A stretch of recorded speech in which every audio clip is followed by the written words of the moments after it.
ধাদিকার মধ্যে রয়েছো আর এই দোকানে পেটাই পরোটা ট্রাই করনি এরকম মানুষ খুব কমই রয়েছে গো। আমি কিন্তু সকাল সকাল চলেছিলাম এই ছোট্ট দোকানটির মধ্যে, আর এই দোকানটির মধ্যে আসলে সকালের পর থেকে গরম গরম সেই পেটাই পরোটা তৈরি করতে দেখতে হবে, যেটা কিন্তু পুরোটাই পেটিয়ে পেটিয়ে তৈরি করা হয়, তার সাথে কিন্তু গরম গরম সেই ঘুগনি দেওয়া হয় মটরের।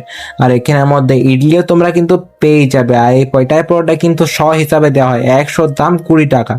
আমি কিন্তু 1 প্লেট করতে বললাম, তারপর প্লেটটা চলে এলো। এখানের মধ্যে পেটাই পরোটা ঘুগনির সস দেওয়া ছিল।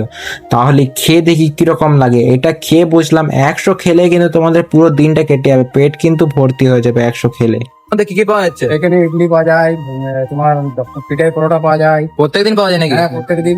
আচ্ছা। আর হ্যাঁ, এই দোকানটির লোকেশন হচ্ছে ধাদিকার বাস স্টপ থেকে একটু ধাদিকার বাজার সাইডে আসলে দোকানটিকে দেখতে হবে। তাহলে কে কে এই দোকানে পেটাই পরোটা ট্রাই করেছো কমেন্টে অবশ্যই জানিও। আর যারা এখনো ট্রাই করেনি, আমি তো বলবো মাস্ট বি একবার এখানে পেটাই পরোটা ট্রাই করো।